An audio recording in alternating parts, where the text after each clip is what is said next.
यहाँ यहोशू अध्याय 9 में कुछ असामान्य होने वाला है। हम एक कनानी शहर के बारे में सुनते हैं जो इजराइल के खिलाफ लड़ाई में अन्य राष्ट्रों में शामिल होने से इनकार करता है। स्पष्ट है, उन्होंने अपने दिमाग का इस्तेमाल किया और एक योजना बनाई इस विजयी राष्ट्र इजराइल के साथ शांति बनाने के लिए। पद 4 कहता है, उन्होंने चालाकी से काम किया और अपने गधों के लिए पुराने बोरे और शराब की थैलियां लीं जो पुरानी, फटी और मरम्मत की गई थीं, और उनके पैरों में पैच वाले सैंडल और पुराने कपड़े थे, और उनकी सभी खाद्य सामग्री सूखी और चुरचुरी थी। और वे यहोशू के पास गए और उससे कहा, हम एक दूर के देश से आए हैं, तो अब हमारे साथ एक संधि करो। अब ये गिबियनाइट्स इजराइल को धोखा देने के लिए इतनी मेहनत क्यों कर रहे थे? तो इसका कारण यह है कि वे स्पष्ट रूप से इजराइल के लिए भगवान के आदेश के बारे में जानते थे कि दूर रहने वाले लोगों के साथ क्या करना है। भगवान ने व्यवस्था विवरण अध्याय 20 और पद 10 में कहा था, जब तुम किसी शहर के पास लड़ाई करने के लिए पहुंचो तो उसे शांति के प्रस्ताव दो, और अगर वह तुम्हें शांति से जवाब देता है और तुम्हारे लिए दरवाजे खोलता है तो वहां पाए जाने वाले सभी लोग तुम्हारे लिए मजबूर श्रमिक बनेंगे और तुम्हारी सेवा करेंगे। तो यह भगवान के आदेश से एक अलग आदेश है जो कनान की भूमि में दुष्ट और अप्रायश्चित शहरों के बारे में है। फिर से व्यवस्था विवरण अध्याय 20 और पद 16 में कहा गया है, लेकिन इन लोगों के शहरों में जिन्हें भगवान तुम्हारा भगवान तुम्हें विरासत के लिए दे रहा है, तुम एक भी जीवन को नहीं बचाओगे, कुछ भी जो सांस लेता है, और तुम उन्हें पूरी तरह से नष्ट कर दो, ताकि वे तुम्हें अपने सभी घृणित प्रथाओं के अनुसार करना न सिखा सकें जो उन्होंने अपने देवताओं के लिए की हैं। तो मैं आपको बताना चाहता हूं, ये विद्रोही राष्ट्र इन आदेशों के बारे में जानते थे। तो ये चालाक गिबियनाइट्स यहां, उन्हें भगवान का अनुसरण करने में कोई रुचि नहीं है। वे बस इजराइल के साथ शांति बनाना चाहते हैं, यह दिखावा करके कि वे दूर रहते हैं। तो क्या उनकी योजना काम करती है? तो यहां पद 14 हमें यह बताता है कि यहोशू और नेताओं के बारे में क्या है। उन्होंने भगवान से सलाह नहीं ली और यहोशू ने उनके साथ शांति बनाई और उन्हें जीवित रहने के लिए एक संधि की, और सभा के नेताओं ने उनके लिए शपथ खाई। यहोशू उनके सूखे और चुरचुरे ब्रेड को देखता है, वह उनके पहने हुए चप्पलों पर नजर डालता है, और खैर सबूत उनकी कहानी से मेल खाता है। समस्या यह है कि यहोशू अपनी खुद की अवलोकन पर निर्भर कर रहा है। यहोशू भगवान के पास क्यों नहीं गया? यह नहीं था कि उसे भगवान की आज्ञा मानने की परवाह नहीं थी। उसने निश्चित रूप से सवाल पूछे, उसने सबूतों की जांच की। मुझे लगता है कि यहोशू भगवान के पास नहीं गया क्योंकि उसे नहीं लगा कि उसे जाने की जरूरत है। या तो आसान था, तुम्हारे पास सड़ चुका ब्रेड है, तुम्हारे पास पहने हुए चप्पल हैं, फटी हुई कपड़े हैं, मामला खत्म। आप जानते हैं, यही कारण है कि हम अक्सर भगवान के पास नहीं जाते। हम नहीं सोचते कि हमें जाने की जरूरत है। हम सोचते हैं, आप जानते हैं, यह निर्णय जो हमें लेना है वह सरल है, हम इसे खुद ही समझ सकते हैं। तो मुझे बताने दो, यह घटना हमें हर एक दिन भगवान की बुद्धि की तलाश करने की याद दिलाती है। अब इजराइल को यह पता लगाने में केवल 3 दिन लगेंगे कि गिबियनाइट्स किसी दूर देश में नहीं रहते, वे बस 20 मील दूर रहते हैं। इजराइल के लोगों ने क्या किया? खैर, मैं तुम्हें बताता हूं कि उन्होंने क्या किया। बाइबल यहां पद 18 में कहती है, सभी सभा ने नेताओं के खिलाफ बड़बड़ाना शुरू कर दिया। यह तो एक चर्च की व्यापार बैठक की तरह लगता है ना? सभी सभा नेताओं के खिलाफ बड़बड़ाने लगी है। मुझे बताने दो, आप सुन रहे हैं शायद एक पादरी के रूप में, और आप सोचते हैं कि यह आपके चर्च के लिए थीम वर्स है। खैर, यहोशू आपकी पीड़ा को समझ सकता है। हालांकि यहोशू ने एक गलती की, वह एक चरित्रवान व्यक्ति है। वह इजरायली राष्ट्र को प्रतिशोध लेने की अनुमति नहीं देने वाला है। शुरुआत में वादा करना गलत था, लेकिन अब उस वादे को तोड़ना गलत होगा। 2 गलतियां कभी भी कुछ सही नहीं बनाती। खैर, अब इस्राएली यहोशू पर क्रोधित हैं। गिबियनाइट्स ने उसे बेवकूफ बना दिया है। वैसे यह वह समय है जब एक नेता इस्तीफा दे सकता है या रिटायर हो जाए। एक दुखद गलती की, मैं बेवकूफ लग रहा हूं। मुझे लगता है कि मैं अपनी बाकी की जिंदगी मछली पकड़ने या गोल्फ खेलने में बिताऊंगा। नहीं, यहोशू नहीं।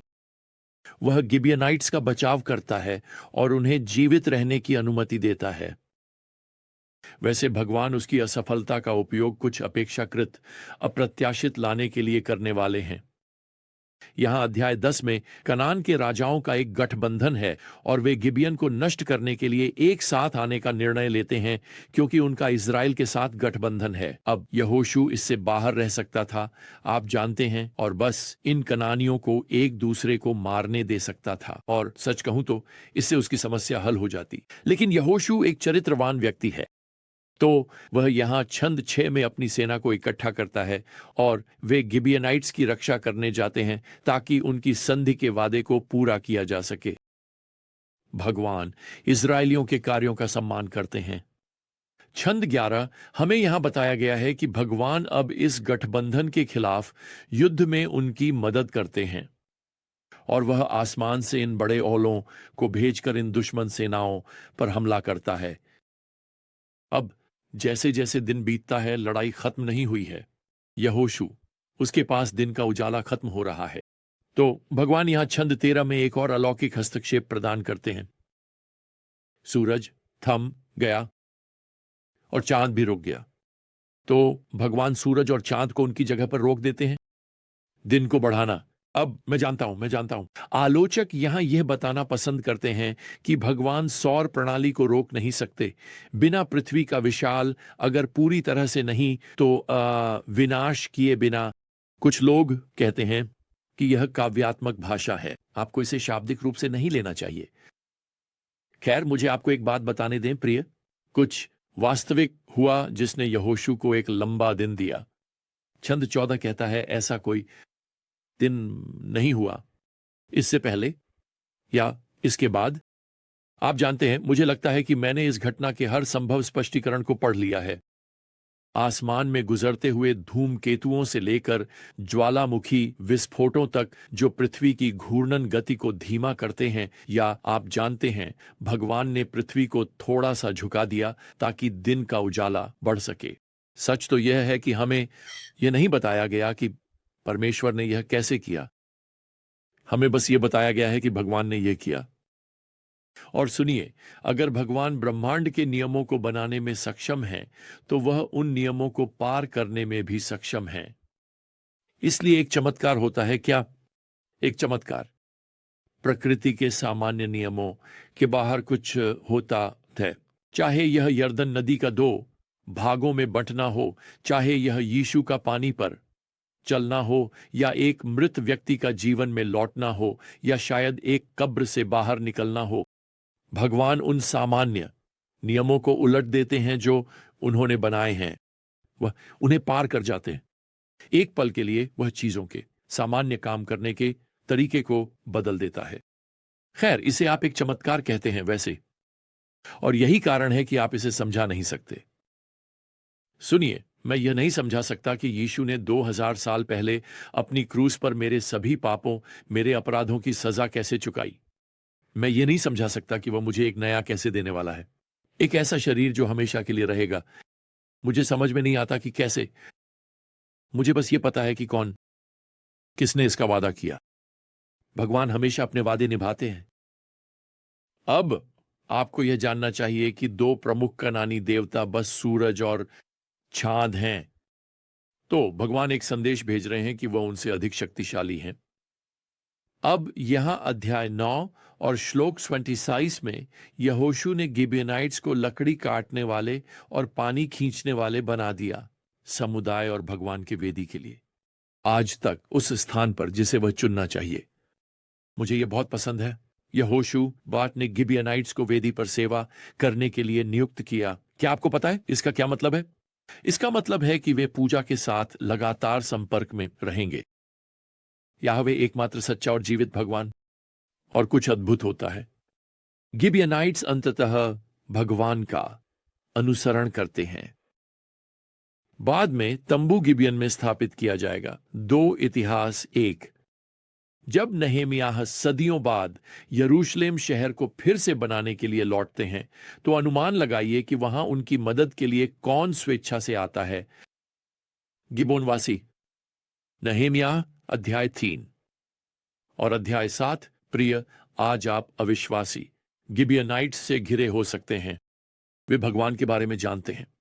वे वास्तव में उसका अनुसरण करने में रुचि नहीं रखते। आप उनके साथ काम करते हैं, आप उनके बगल में रहते हैं, आप में से कोई एक उनसे शादीशुदा हो सकता है। मैं आपको प्रोत्साहित करना चाहता हूं कि आप इस तरह से जिएं कि आप उनकी ध्यान को सच्चे और जीवित भगवान की पूजा की ओर आकर्षित करें, और फिर आप बाकी को छोड़ देते हैं भगवान के लिए। तो अगली बार तक प्रिय प्रभु यीशु मसीह की कृपा, भगवान का प्रेम और पवित्र आत्मा की संगति आप सभी के साथ रहे। आमीन।